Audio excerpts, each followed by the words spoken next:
உங்கள் ஒவ்வொருவருக்கும் ஆண்டவராகிய இயேசு கிறிஸ்துவின் நாமத்தில் நான் வாழ்த்துக்களை தெரிவித்துக் கொள்கிறேன்.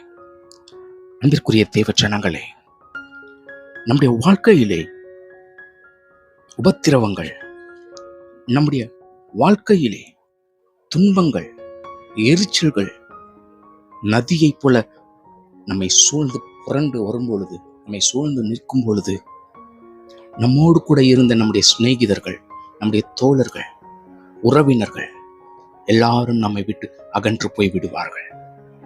எவ்வளவு பிரச்சனைகள் மத்தியிலே வாழ்ந்து கொண்டிருக்கிறான், எங்கே நமக்கு பாதிப்பு வந்து விடுமோ என்று சொல்லி சிநேகிதர்களாய் இருந்திருப்பார்கள், நல்ல நண்பர்களாய் இருந்திருப்பார்கள், உறவினர்களாய் உங்களோடு கூட இருந்திருப்பார்கள்.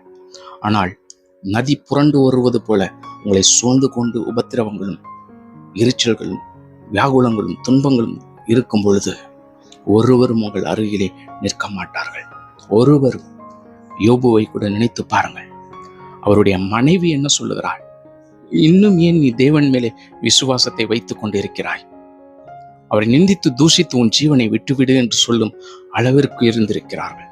யோசித்து பாருங்கள் அன்பிற்குரிய தேவ ஜனங்களே, இந்த நேரத்திலும் உங்களுடைய வாழ்க்கையில கூட பலவிதமான உபத்திரவங்களின் மத்தியிலே வாழ்ந்து கொண்டிருக்கிறீர்களா?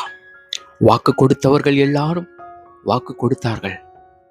அந்த சொன்ன நாட்கள் அன்றைக்கு நான் போய் உதவிக்கென்று நிற்கும் பொழுது எல்லாரும் என்னை விட்டு ஓடிவிட்டார்கள்.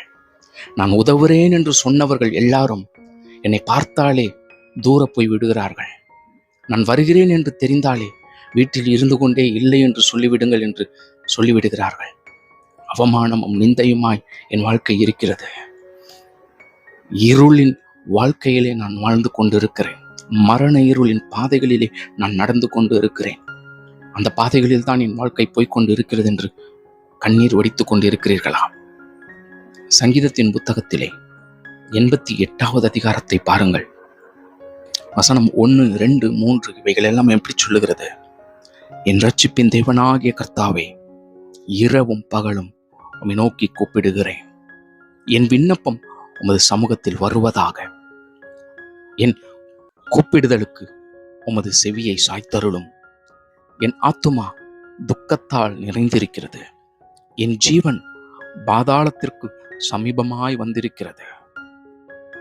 நான் குழியில் இறங்குகிறவர்களோடு எண்ணப்பட்டு பலனற்ற மனுஷனை போல் ஆனேன் என்று சொல்லுகிறார். பலனற்ற மனுஷனாய் மாறிவிட்டேன்.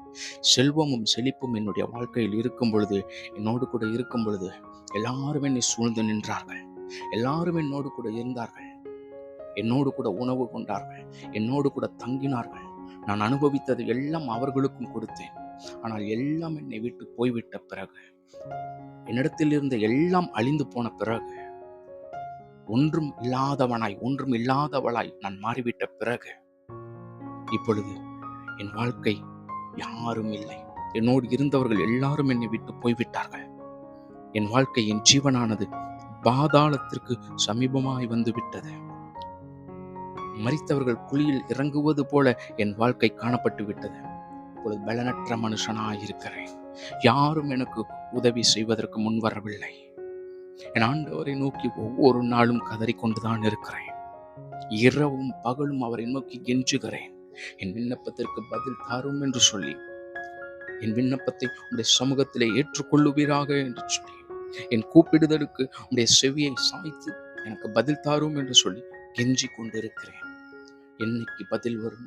என்னைக்கு தேவன் என்னை மீண்டும் உயர்த்துவார்? என் உபத்திரவத்திலிருந்து, என் துன்பங்களில் இருந்து, எல்லா பலவீனங்கள், வியாதிகளில் இருந்து, பிரச்சனைகளில் இருந்து எனக்கு எப்பொழுது உதவி வரும் என்று சொல்லி அவரை உறுதியாய் நோக்கி பார்த்து கொண்டிருக்கிறீர்களா? பயப்படாதிருங்கள். இம்மட்டும் உங்களை நடத்தினவர் இனியும் உங்களை நடத்துவார். எல்லாரும் உங்களை விட்டு போய்விடலாம். ஆனால் என் தேவனுடைய பிரசன்னம், என் கர்த்தருடைய சமூகம் உங்களோடு கூட இருக்கிறது. இந்த துன்பத்திலும் தேவன் உங்களை பாதுகாத்து நடத்தி கொண்டுதான் வருகிறார். இந்த உபத்திரவத்தின் பாதைகளுக்குள்ளே உங்களை வழிநடத்துவது எதற்காக? அவர் உன்னோடு கூட இருக்கிறார் என்பதை, தன்னுடைய மகிமையை வெளிப்படுத்த. நீ நம்பினவர்கள், நீ யார் யாருக்கெல்லாம் உதவுனியோ அவர்கள் எல்லாம் யார் என்பதை உனக்கு வெளிப்படுத்த. இந்த உபத்திரவம் உனக்கு நல்லதாய் இருக்கிறது. பயப்படாதே. ஏற்ற நேரத்தில் நான் உனக்கு உதவி செய்வேன். நீ அறிந்திராத இடத்திலிருந்து நான் உனக்கு ஒத்தாசையை கொண்டு வருவேன் என்று கர்த்தர் சொல்லுகிறார். பயப்படாதே. இன்னைக்கு எல்லாரும் உங்களை கைவிட்டிருக்கலாம். கண்ணீரின் பாதையிலே காணப்படுகிறீர்களா? வெளியிலே சிரித்த முகம், ஆனால் மனதிற்குள்ளே இருதயத்திலே துக்கித்து அழுது புலம்பிக் கொண்டிருக்கிறீர்களா? உங்கள் வேதனையில் இருந்து கர்த்தர் இப்பொழுது விடுதலை தரப்போகிறார். விசுவாசம் உள்ளவர்களாய் இருங்கள். அவரை விசுவாசியுங்கள். அவரை விசுவாசியுங்கள். விசுவாசிக்கிற நீ பாக்கியவான். விசுவாசிக்கிற நீ பாக்கியவதி. அந்த தேவனுடைய மகிமை இப்பொழுது உன்மேல் இறங்குகிறது.